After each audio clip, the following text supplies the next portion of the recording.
Quando eu comecei aqui na igreja, eu usava a fonte 16 para ler. Agora eu estou usando a fonte 17. A 17 já está passando. Significa o que será, hein? Jô, o que significa, Jô?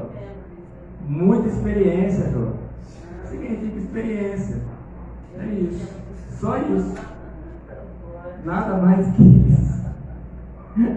Eu já vou ter que meter a fonte 18 aqui, porque o negócio está... Ai, bom, só o Senhor mesmo, né? Só o Senhor. Queridos, como é bom servir a Deus, né? Porque mesmo em meio às batalhas, nós encontramos momentos de alegria. Ou será que as batalhas só acontecem no meu campo de ação? Acho que é comum a todos nós as batalhas, não é? Todos nós estamos envoltos em batalhas. Batalhas do mundo espiritual, batalhas do mundo físico, no aqui e agora. Isso é vida, né? Isso é vida.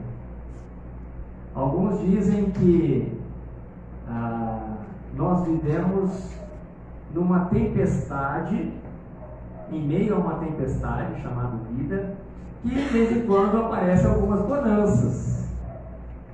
E não vivemos de bonança em bonança e de vez em quando uma tempestade. E parece que essa afirmação parece ser bem verdade. Nós vivemos em meio a tempestades, em meio a lutas, e que o Senhor é misericordioso, que nos concede vitórias, nos concede momentos de alegria, momentos de paz, para que a gente continue firme em meio às lutas e às tempestades.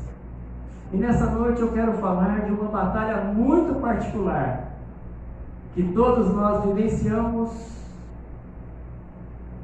vou dizer, quando está dormindo. Talvez alguns momentos também quando estamos dormindo, mas se acordamos, já estamos vivenciando essa batalha. Eu quero te convidar para abrir a palavra do Senhor no livro de Hebreus. Hebreus capítulo 12. Hebreus capítulo 12. Das crianças. Quem será o ministrador das crianças? Flávio e Bruna.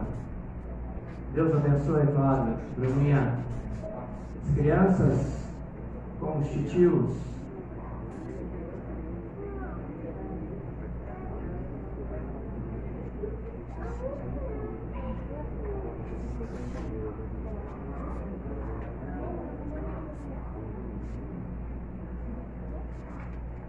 Vão abrindo aí. Hebreus 12. Hebreus 12, a partir do verso 1. Aí em casa também abriu? Hebreus 12. Diz assim a palavra do Senhor: portanto, uma vez que estamos rodeados de tão grande multidão de testemunhas, livremo-nos. Talvez a sua versão fala desembaraçando-nos de todo o peso que nos torna vagarosos e do pecado que nos atrapalha, e corramos com perseverança a corrida que foi posta diante de nós. Verso 2: mantenhamos o olhar firme em Jesus, o líder e aperfeiçoador de nossa fé. Algumas versões aí de João Ferreira de Almeida dizem autor e consumador da nossa fé. Por causa da alegria que o esperava, ele suportou a cruz sem se importar com a vergonha. Talvez tenha uma palavra feia aí na sua versão: ignomínia, vergonha. Agora ele está sentado no lugar de honra, à direita do trono de Deus. Pensem em todas as hostilidades que ele suportou dos pecadores. Desse modo vocês não ficarão cansados, nem desanimados. Afinal, ainda não chegaram a arriscar a vida na luta contra o pecado. Talvez a sua falha aí: não tendes resistido até o sangue nessa luta contra o pecado. Verso 5: acaso vocês esqueceram da palavra de ânimo que Deus lhes dirigiu como filho dele? Ele disse: meu filho, não despreze a disciplina do Senhor, não desanime quando Ele o corrigir, porque o Senhor disciplina aquele que ama e também castiga aquele que aceita como filho. Aquele que aceita como filho. O verso número 4: afinal, ainda não chegaram a arriscar a vida na luta contra o pecado. Na luta contra o pecado. E é isso que eu quero conversar com vocês nessa noite. A luta nossa de cada dia contra o pecado, que tão de perto nos assedia, e desde as primeiras horas do dia quer correr atrás de nós, quer nos embaraçar, quer nos envergonhar, quer nos tornar vagarosos nessa corrida, como Paulo usa muito essa figura de linguagem, né?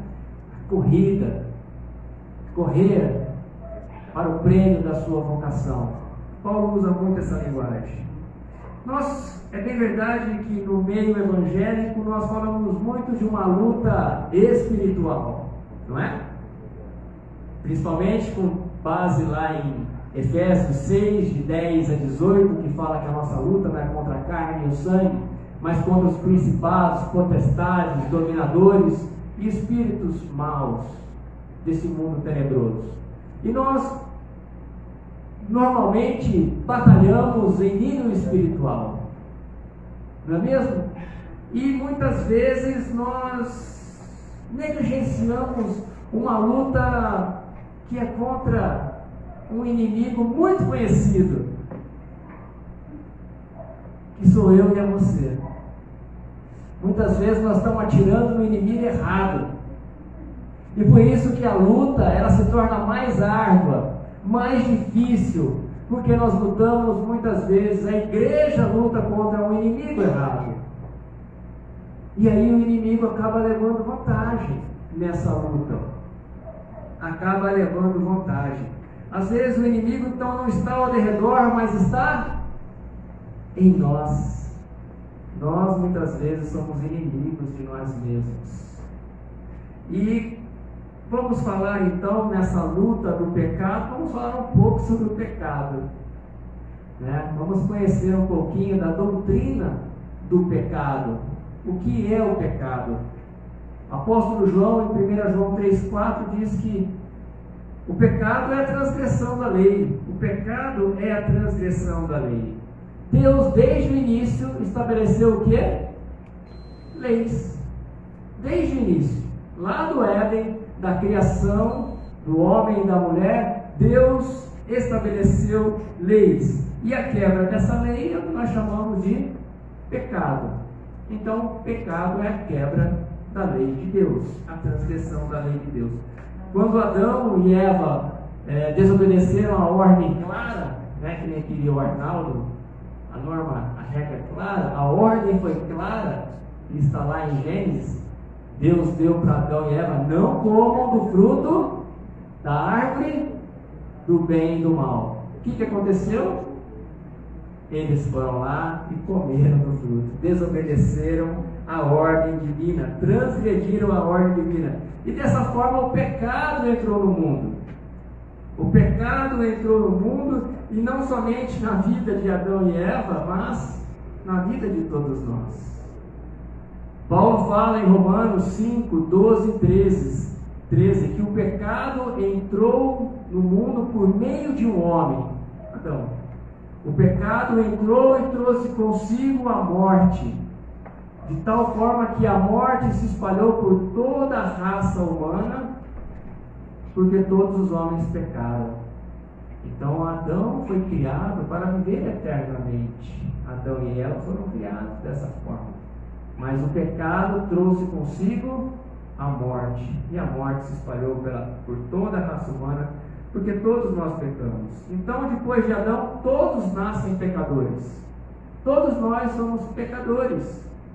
Eu me lembro quando levava o Lucas para pescar, né, quando os dois eram pequenininhos, e ficou uma frequência tão grande de pesca que um dia o Lucas falou: papai, eu quero ser pecador. Eu falei, filho, pecador você já é um pecadorzinho. Você quer ser pescador? Ele falou, papai, pescador. Então, buscando lá na teologia sistemática de Louis Berkhoff, nós vemos que algo que a gente ouve muito, né, às vezes não sabe o que é o conceito, né, de pecado original.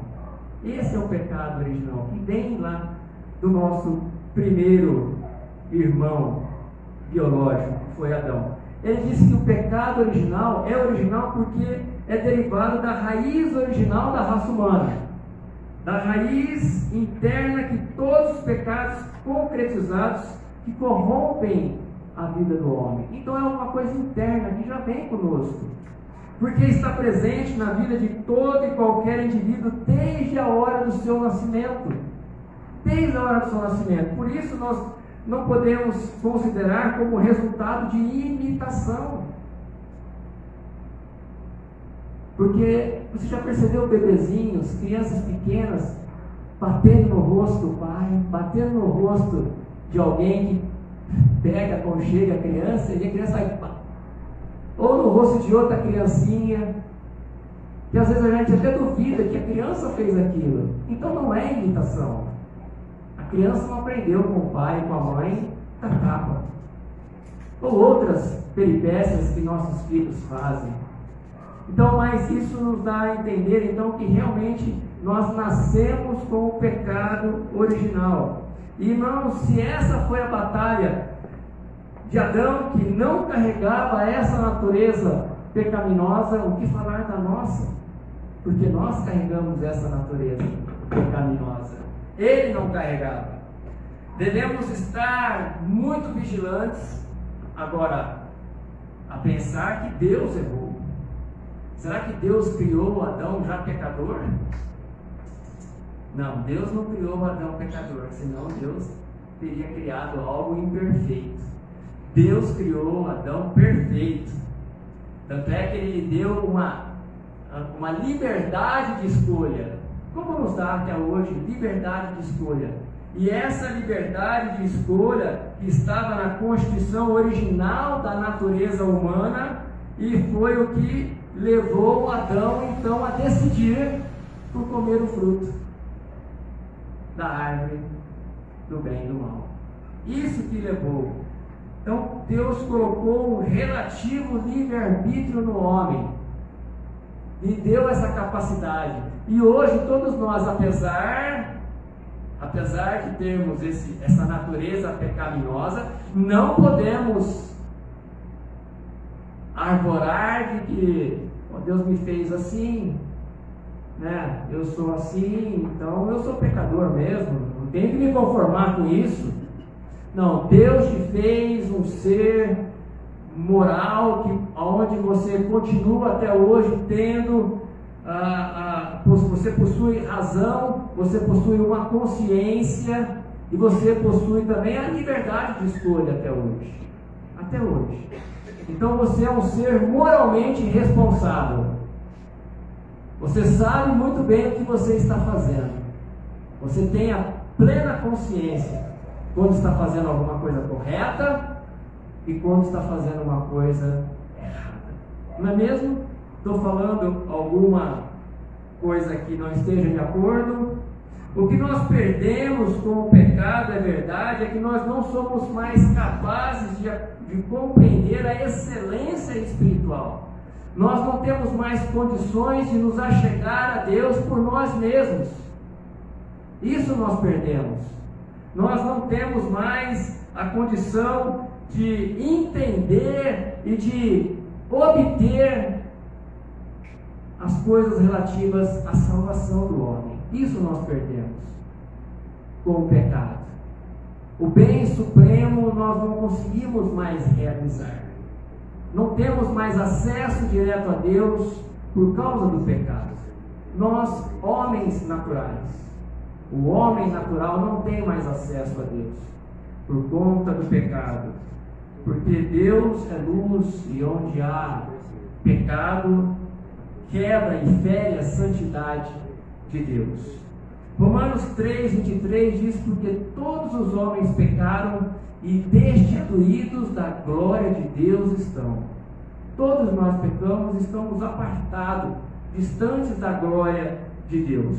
Mas a graça de Deus, e essa é a boa notícia, a graça de Deus começou lá no Éden, logo após a queda do homem. Então Deus, na sua presciência, na sua condição de conhecer todo o futuro, sabendo já dessa condição que aconteceria com Adão e Eva, Deus já preparou na sua graça o Senhor Jesus. Quando ele disse lá em Gênesis 3, que nasceria um homem da mulher, e esse feriria a cabeça da serpente, e essa lhe feriria o calcanhar, se referindo à crucificação de Jesus.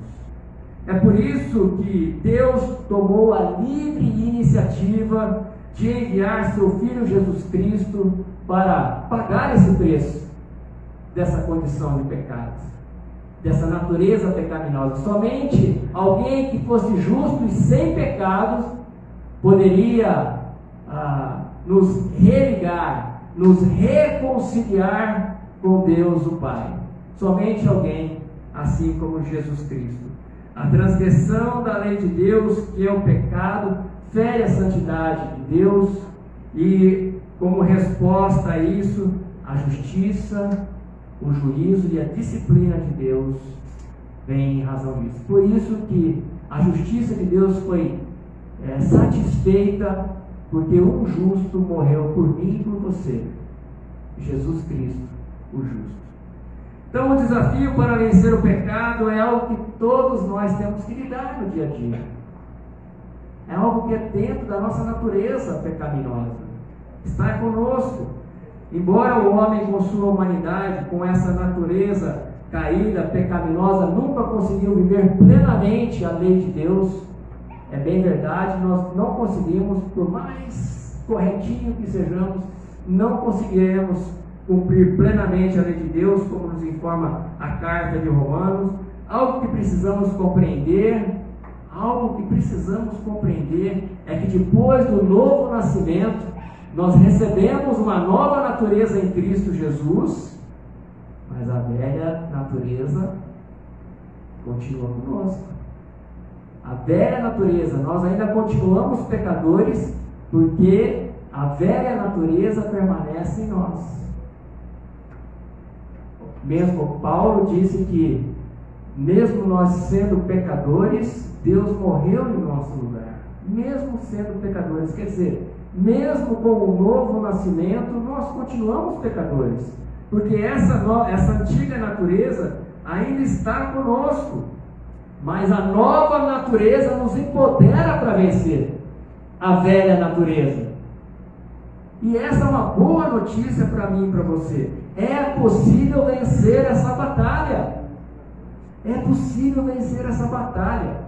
Em Atos 1:8, nós usamos muito esse versículo para comunicar que um empoderamento de Deus para anunciar, para comunicar a palavra de Deus. Quando o Senhor Jesus, antes de ascender aos céus, disse aos discípulos que estavam reunidos: quando vocês receberem o poder do alto, o Espírito Santo dará poder a vocês para serem minhas testemunhas em todos os lugares. Nós associamos isso somente à pregação do Evangelho. Mas esse poder que não mais o homem natural, mas o homem que agora se rendeu ao Senhor Jesus Cristo, ele tem um poder dentro de si, que é o Espírito Santo de Deus, que o ajuda nessa caminhada. E isso é a graça de Deus por nós, nos empoderando pela presença do próprio Deus, o Deus Emanuel em nós. Então é possível vencer essa batalha. Eu não sei qual que é a batalha que a tua natureza carnal, tua natureza humana, que a Bíblia fala de carne, não sei qual que ela está lutando hoje. Qual que é a batalha do dia, qual é a batalha do momento. Mas eu sei que com Deus é possível vencer essa batalha. Com a força de vontade só você não vai vencer essa batalha. Você vai ser derrotado. Mas com o poder do Espírito Santo você vencerá essa batalha. Por isso, ao homem natural, aquele que não entregou a sua vida para Jesus Cristo, é muito difícil, porque esse, apesar de uma consciência, né, proba, reta, íntegra, ele ainda tem a natureza humana e não tem a natureza espiritual. Isso fica muito claro quando a gente olha para a carta de Gálatas, e nós estamos trabalhando a carta de Gálatas, né, lá no grupo, onde fala ali no capítulo 5, versículo 16, aonde fala dos frutos da carne e os frutos do Espírito. O versículo 16 diz: andai em espírito e não satisfareis, não cumprireis os desejos dessa natureza humana. Andai em espírito. E aí ele vai continuar falando, porque a natureza humana deseja exatamente o oposto que o Espírito, não é o teu Espírito, o Espírito com letra maiúscula está escrito lá, que o Espírito Santo quer. E o Espírito nos impele a seguir aquilo que Deus quer e que a natureza humana não quer. É uma batalha de consciência, de nível mental. E eu gosto daquela expressão, daquela metáfora que diz que é uma briga de cachorro grande. E o cachorro que você alimentar mais é que vai vencer essa batalha. Quem você está alimentando mais? Você está andando mais em espírito ou está inclinando mais para os desejos da sua carne? Com você, lindão. Com você, lindona. Isso é você e você. E Deus. Presença do Espírito Santo em você. No versículo 24, Paulo ainda fala que nessa batalha entre a carne e o Espírito, ele diz que você tem que considerar como crucificado com Cristo. Estou crucificado com Cristo, vivo não mais eu, mas Cristo vive em mim. Aqueles que se crucificaram com Cristo não satisfarão os desejos da carne. E esse é o sacrifício nosso. E eu vou falar muito aqui ainda com vocês sobre aquilo que é minha responsabilidade nessa batalha e aquilo que vem de Deus para nos dar força, nos dar apoio para vencer essa batalha. Nós vamos ver muito isso. Voltando lá ao texto, nós vemos que o autor de Hebreus diz que nós estamos rodeados de tão grande nuvem, multidão de testemunhas. Livremo-nos, desembaraçando-nos do peso e do pecado. Livremo-nos do peso e do pecado. Ele não fala que é o Espírito que vai te livrar do peso e do pecado. Livremos-nos. É uma iniciativa minha e sua. Nos livrar, nos desembaraçar de todo o peso e pecado. O peso, eu acho que são, no meu entendimento, são aquelas enfermidades da alma, que não chega a ser pecado, mas são problemas nossos, às vezes de infância, às vezes as marcas de uma vida difícil, de problemas na infância, de influência de pai e mãe, que você vem carregando, os complexos de inferioridade ou de superioridade, os complexos de rejeição, acha que todo mundo te rejeita, sabe, essas coisas que estão impregnadas na nossa alma, que nos torna vagarosos nessa corrida rumo à chegada, à vitória em Cristo Jesus. Então isso eu creio que seja um peso, e nós precisamos nos desvencilhar desse peso. Buscar na palavra de Deus a cura das nossas enfermidades. E o pecado que nós estamos vendo. E para isso Deus nos providenciou meios de graça. Meios de graça para nos fortalecer nessa batalha. E um meio de graça importante é a oração. É a leitura bíblica, é a leitura de livros. De vez em quando eu falo, eu estou lendo esse livro, estou lendo aquele livro. Eu vejo que alguns também colocam no grupo, eu estou lendo tal livro, e sugiro esse livro. Peço emprestado. leiam livros, mas não deixe de ler a Bíblia. É muito prazeroso ler livros e enriquecedor ler livros. É lógico que isso não são um fim em si mesmo, mas somente um meio de nós chegarmos a Deus, de nós recebermos da parte de Deus respostas, força, graça, para vencermos essa luta contra o pecado que tão de perto nos assedia, tão de perto está em nós. E a perseverança? No versículo 1 ainda fala de perseverança. Você tem sido perseverante nessa batalha ou você entregou os pontos? Essa é a minha parte, perseverar, é sua parte. Não pode desistir, não pode jogar a toalha. Se der um passo para trás, que seja para você dar impulso para frente, não retroceda. Olha o que você já conquistou nessa caminhada, nessa corrida. Não retroceda.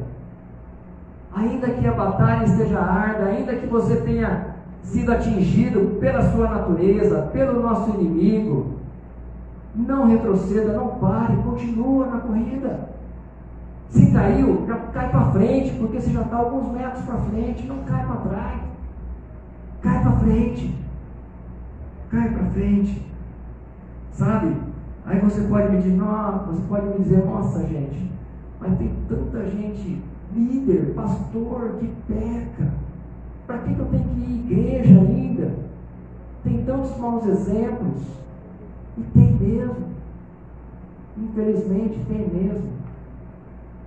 Só que o versículo seguinte, o versículo número 2 fala: mantenhamos o nosso olhar firme em Jesus, em Deus. Sabe o que acontece? Nós não temos muitas vezes o nosso olhar fixo em pessoas. E pessoas são falhas, como você é falho. Porque as pessoas têm a mesma natureza caída que eu e você temos. Apóstolo Paulo, em Gálatas 6:1, diz assim: olha, se alguém foi surpreendido no pecado, acolhe essa pessoa em mansidão, vós que sois espirituais. E olha, fique atento para que você não seja tentado dessa mesma forma. Percebe? Fique atento para você não ser tentado dessa mesma forma. Quer dizer, todos somos passíveis de erro, mas nós temos que manter o nosso olhar firme em Jesus. E a Bíblia diz que Ele é o autor e consumador da fé. Significa que Ele começou uma boa obra em você, foi Ele que te atraiu para a cruz, porque para nós era impossível pela nossa natureza, e essa é a maior graça que Deus pôde nos dar um novo e vivo caminho. Por isso, aquela história de que todas as religiões levam a Deus, isso não é verdade. Não é verdade, porque a religião que fala da verdade é aquela que tem Jesus Cristo como o caminho, a verdade e a vida, porque ninguém vai ao Pai se não for por Ele. Se uma religião não está centrada em Cristo Jesus, essa religião ou é incompleta, ou é falsa, ou está enganada, por mais boa vontade que tenham. Não é uma igreja, não é uma religião bíblica. Irmãos, nós não estamos sozinhos nessa batalha. Nós temos o Espírito Santo para nos ajudar nessa batalha. Jesus iniciou uma boa obra em você e Ele é fiel para completá-la. A obra da redenção que começou com a salvação na cruz, ela só vai ser completa quando Jesus Cristo voltar e nos dar um novo corpo, um corpo glorificado, esse sim, livre da natureza humana. Receberemos um novo corpo, um corpo sem desejo de pecar mais, sem lutas, sem batalhas contra o pecado, porque nós teremos um corpo perfeito, como o corpo de Jesus quando subiu aos céus. Nessa luta, queridos, nós precisamos de reconhecer alguns mitos, algumas mentiras que são lançadas. E como um bom combatente, um bom soldado nessa luta, você precisa saber disso. Talvez você já tenha ouvido dizer que a tentação vem do diabo. O diabo é o tentador. É ele que coloca no meu coração, na minha mente, esse desejo sobrenatural, infernal, totalmente diabólico, para praticar o pecado. Para praticar o pecado. Mas Paulo diz em 1 Coríntios 10, 13, que não vos sobreveio tentação que não seja humana. Não vos sobreveio tentação que não seja humana.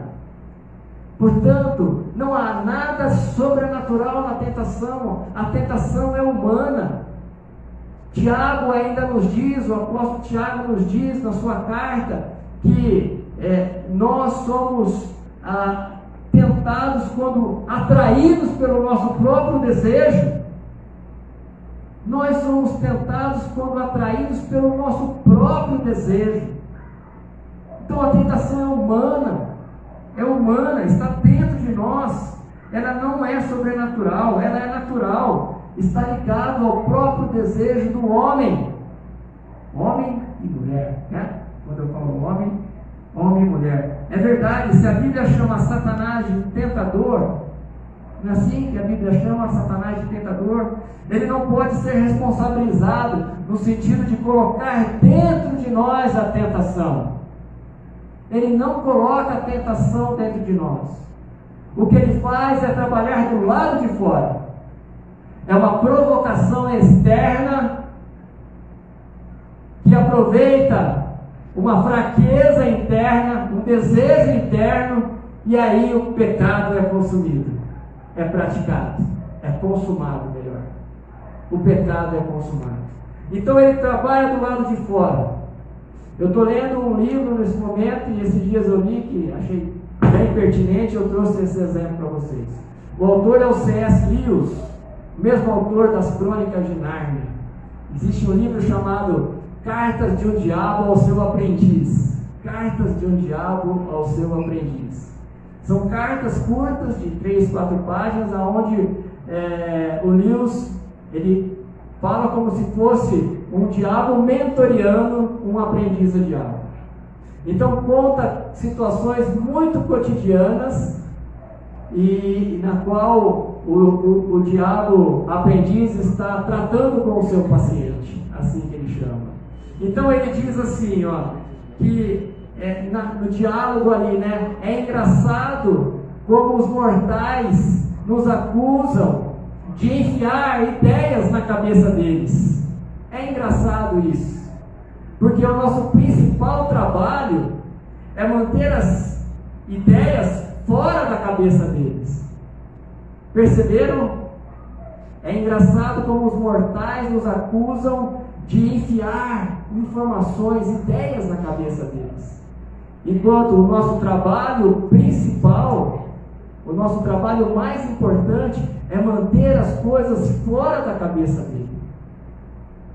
É manter essas informações, a palavra que eu estou falando para vocês, fora do coração de vocês. Talvez agora mesmo vocês estão assim, já com 20, 30 minutos de palavra, querendo dispersar. Vocês já começaram a pensar em dívidas. Amanhã eu tenho que fazer isso, tenho que pagar aquilo. O que vai acontecer amanhã? Sabe? Então ele começa a te trazer à mente coisas lá de fora. Lá de fora.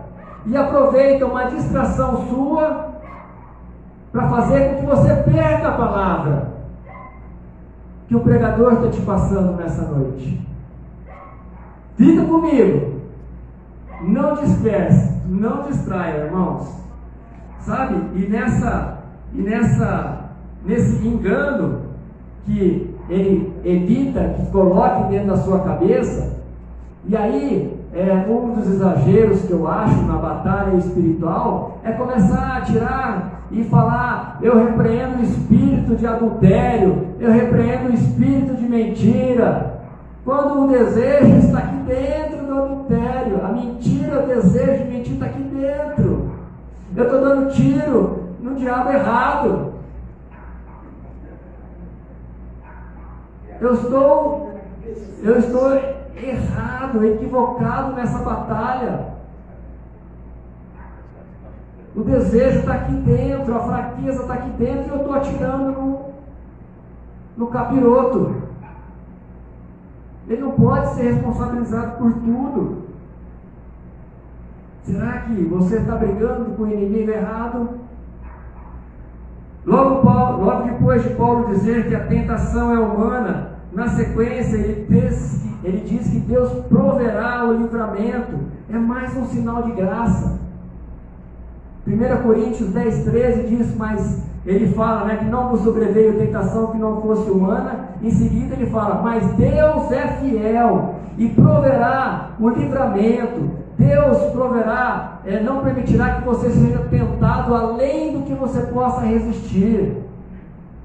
Ele vai prover o livramento para você. E juntamente com a tentação vos proverá livramento, de sorte que a possais resistir.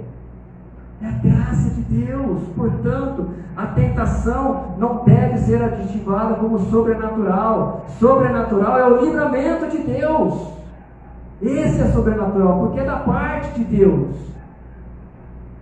Então, se você está sendo tentado exatamente agora, saiba que Deus lhe dá a capacidade de resistir à tentação.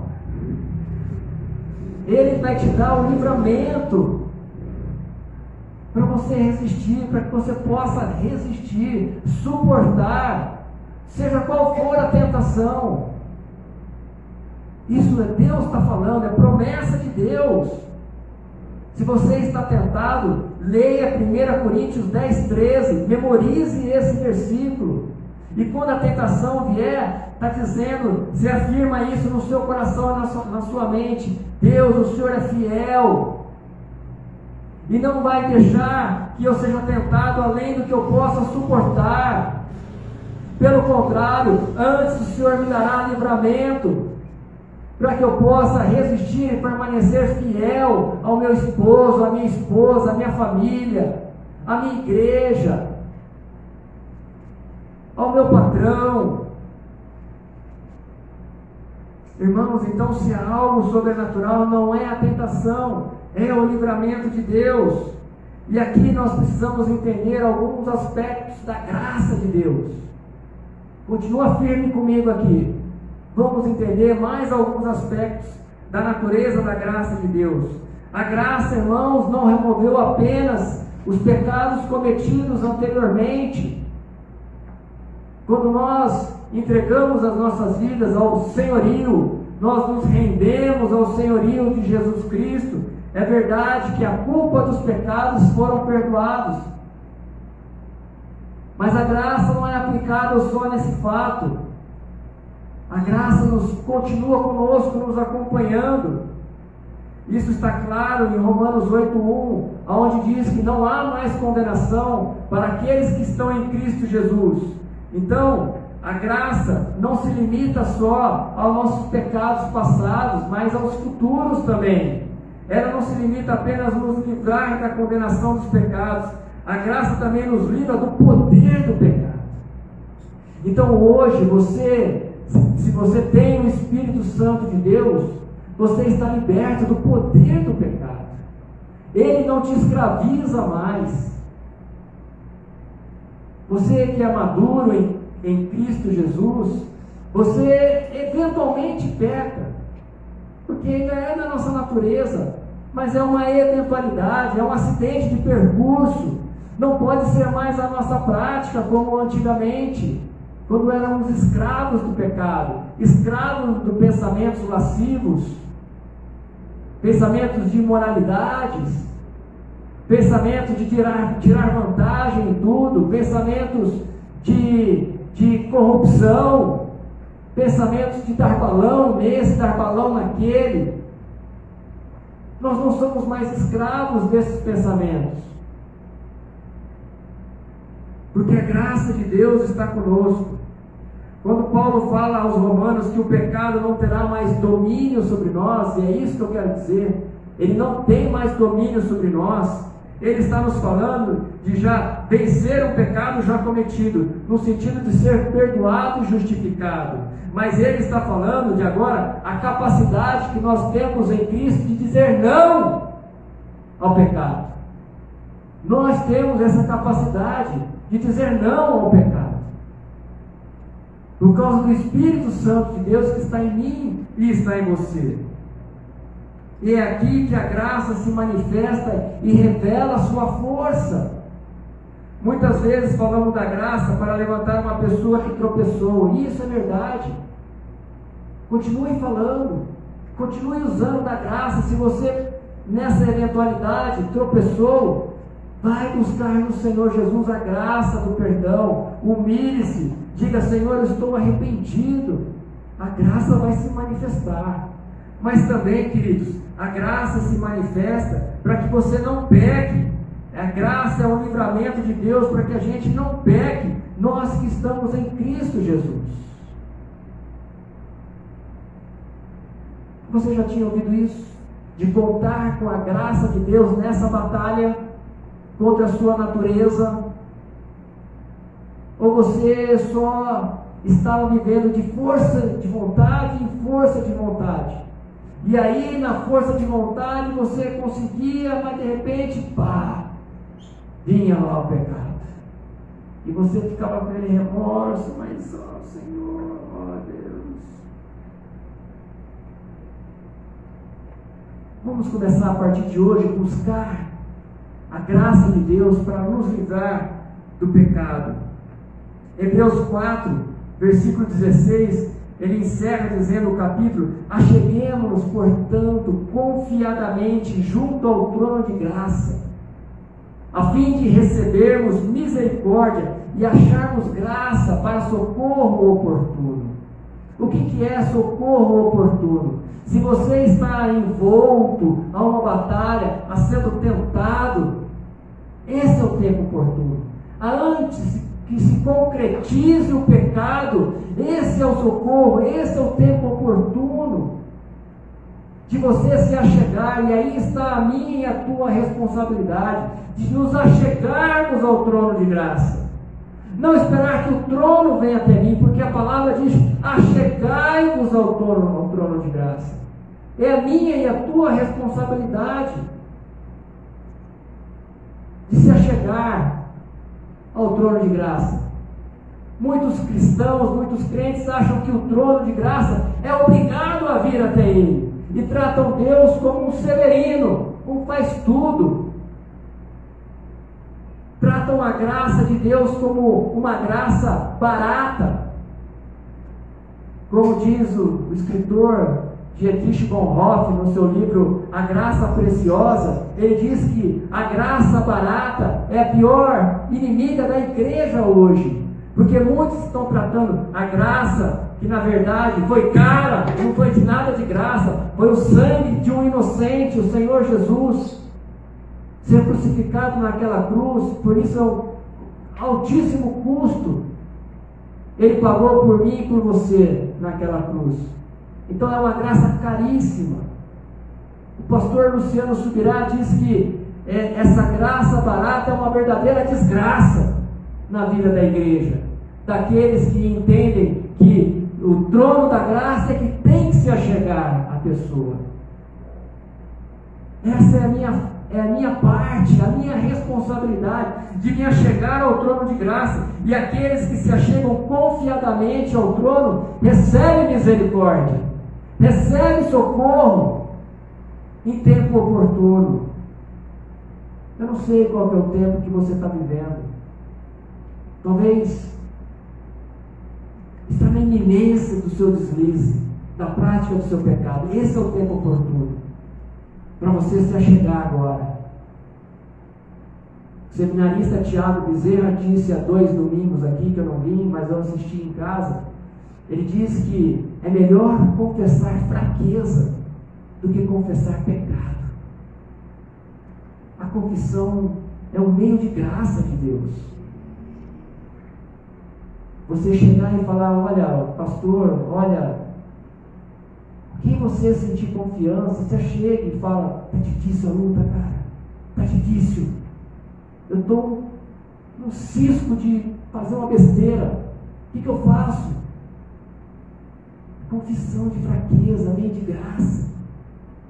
Você está se achegando ao trono de Deus e nem sabe. E Deus vai usar essa pessoa que você se achegou para te consolar, para te incentivar, te encorajar a trazer a palavra de Deus, a luz da palavra de Deus, e você aí receber do Senhor o livramento, a força, a compaixão, a misericórdia, o consolo de Deus para te livrar dessa. Vale a pena correr o risco, vale a pena abrir o coração, vale a pena correr o risco de ter, às vezes, a vida desnudada. Vale a pena. Vale a pena, mas selecione muito bem, né? Selecione muito bem para quem você vai se abrir. Mas a confissão de fraqueza é melhor que a confissão de pecado, porque depois do pecado já tem um monte de bagunça, a N grande já foi feita, então você tem que limpá-la, e tem o cheiro ruim. Aí é pior, não é? É pior. Então confesse fraqueza, é um meio de graça a confissão. Queridos, eu fico muito contente quando eu ouço o seguinte testemunho. Estava conversando com a Iessa, não sei se ela está acompanhando aí em casa, eu não falei com ela, mas é um testemunho que vai edificar a igreja, não vai ter nenhum problema. E ela disse: pastor, eu tive um sonho. I had a dream. Eu tive um sonho. Eu falei: fala, Iessa, qual sonho foi? Eu sonhei que estava orientando uma amiga minha a ler o livro de Gálatas, para ter paciência, que as coisas acontecem, né, no tempo, não acontecem de uma vez as mudanças, não acontece de uma vez, mas para ter paciência. Falei: nossa, irmã, que legal, você deve estar acompanhando o estudo de Gálatas que o pastor está fazendo e colocando no grupo. Isso com certeza é o Espírito Santo te agindo por meio da sua vida. Aí ela falou uma outra coisa particular ali em relação a ela e o esposo. Falei: joia. Aí ela falou outra coisa: pastor, está sendo uma bênção para mim, para o Luciano, aquela campanha de oração com o esposo, com a esposa, porque ele chega à noite, um momento de a gente orar juntos, ele está ansioso por aquele momento de orar juntos, e depois eu ponho lá o íconezinho no grupo, né, de que nós oramos juntos. A pessoa que está se achegando ao trono de graça, está sendo curada, está sendo edificada, está sendo restaurada, fortalecida na sua fé. E eu a convidei para participar do curso de discipulado em oração, que começa quarta-feira, 5 quartas-feiras, 1 hora por noite. Ela disse: eu quero, pastor. Eu e o Luciano vamos participar. Não é alguém que está se achegando ao trono de graça? Ou é alguém que está acomodada no seu canto e quer que venha a mim o vosso reino, seja feita a minha vontade? Acorda, igreja. Sai da comodidade, sai da sua zona de conforto e se achegue ao trono de graça, porque senão o pecado vai se concretizar na sua vida. Procure os meios de graça. Ainda nós temos um último meio de graça que o texto nos trouxe. Versículos 5 e 6. Ele diz que uma palavra de ânimo eu te trouxe. Deixa eu ler aqui para ficar bem claro para vocês. Acaso vocês se esqueceram das palavras de ânimo que Deus lhes dirigiu como filhos dele?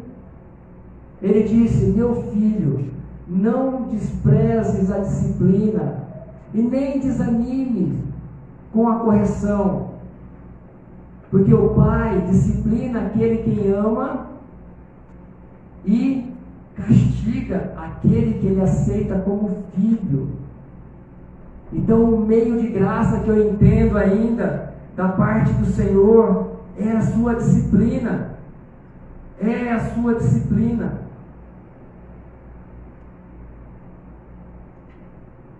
É um meio de graça. Quantas vezes você levou uma do pai e da mãe, o couro comeu, ficou o vergão na perna da cinta, ficou a marca da havaiana na bunda? Quantas vezes? Sabe por que ele fez isso? Porque ele te amava, ele te ama. Por isso que o seu pai te disciplinou quando você era pequeno. E o seu pai e a sua mãe sendo imperfeitos, imagine o nosso pai que é perfeito.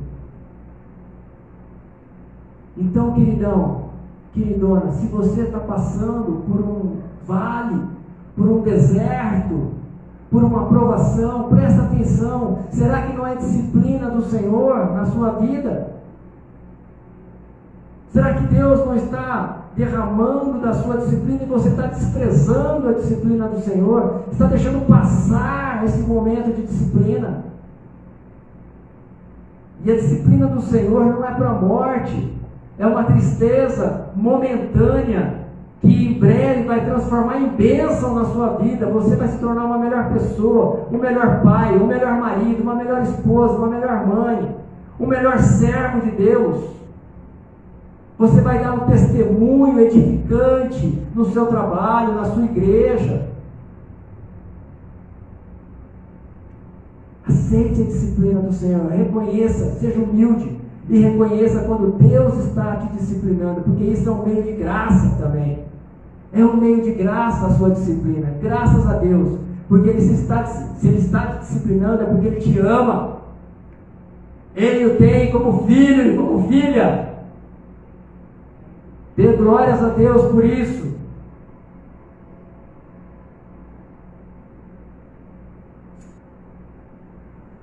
Queridos, fechando, nessa luta contra o pecado, se você estiver perdendo, a esperança está na correção do Senhor. A esperança está na correção do Senhor. Você está levando esse pecado oculto, pecado que só Deus e você sabem, e você não quer se achegar no trono de graça. É melhor esperar pela correção do Senhor, para o teu bem, do que sofrer as consequências, desse mundo que não apalpa, não passa a mão na cabeça, não te ama, do que sofrer as consequências das outras pessoas, da boca das outras pessoas, e do que sofrer as consequências de Satanás. É melhor ser disciplinado pelo Senhor, porque Ele tem a medida certa de disciplina. Irmãos, tenho certeza que Deus falou com você nessa noite, falou comigo, amém? Eu tenho certeza disso. Não sei qual momento ou quais momentos, foram muitas coisas que nós falamos, mas eu estou certo que Deus falou com você. Esse sermão vai estar no YouTube, PI Mirassol. Você pode revisitá-lo, você pode ouvir em casa. Nós vamos colocar no grupo assim que tiver baixado. Eu estou certo que alguns precisam aqui de poder e fé. Estou certo que alguns aqui precisam se achegar mais ao trono de graça. Precisam vencer o peso do pecado, precisam vencer o peso das doutrinas, da religiosidade que vocês trazem consigo na história de vida de vocês. Vocês precisam vencer a comodidade, o conformismo, para alcançar o livramento. E outros mesmo precisam da disciplina do Pai. Alguns precisam da disciplina do Pai. Não importa qual é o seu caso, o importante é vença essa luta em nome de Jesus. Vença essa luta em nome de Jesus. Deus lhes deu as armas para você vencer essa batalha. Por isso, vença essa luta em nome de Jesus. Feche os teus olhos. Comece a falar com o Senhor nessa noite. Comece a falar com Deus. Oh, glória a Deus. Senhor,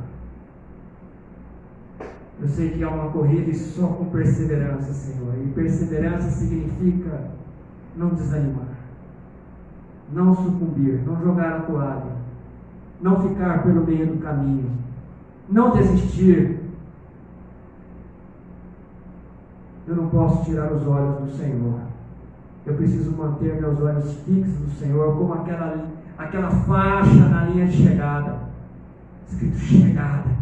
Eu preciso, como o atleta corre olhando para aquela faixa, eu preciso correr a minha jornada chamada vida, olhando, mantendo meus olhos fixos no Senhor, que é o autor da minha fé e é o consumador também dela.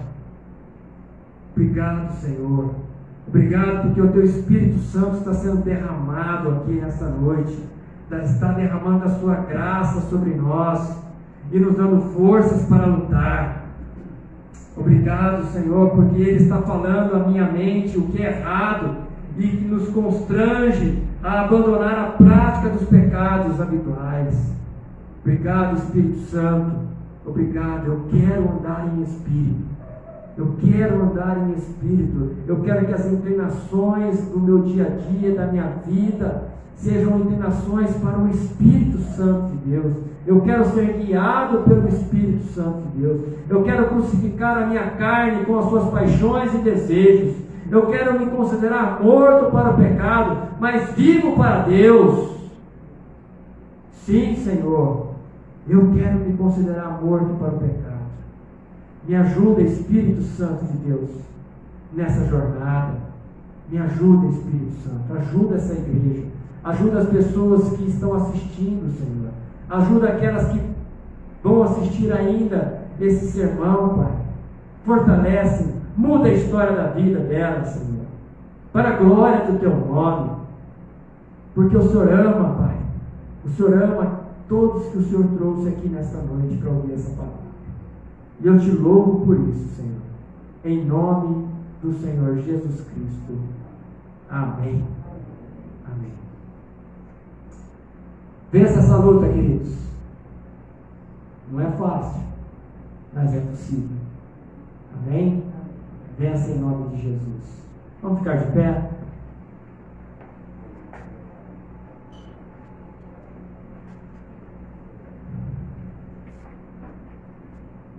Recebam uma bênção, queridos, irmãos e irmãs.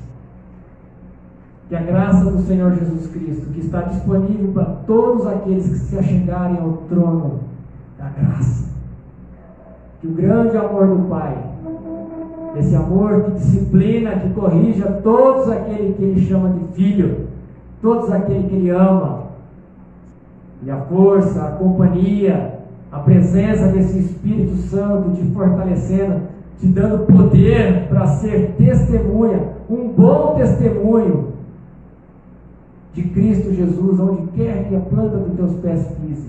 A bênção desse trino, Deus, seja sobre a tua vida, sobre a tua casa, sobre os teus filhos, sobre os teus netos, todos os teus pais, irmãos, sobre toda a tua parentela, hoje para todos sempre, até a volta triunfante e gloriosa do Senhor Jesus Cristo, quando então a obra estará consumada, a redenção, e Ele nos dará um corpo glorificado para que possamos viver em perfeito louvor, em nome de Jesus.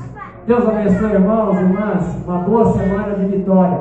Quarta-feira, então, aqueles que deram o nome para o curso, vamos lá, hein? Vamos receber. Qualquer dúvida, me aciona aí durante a semana. Deus abençoe você que está em casa também. Vamos com Deus, a paz do Senhor.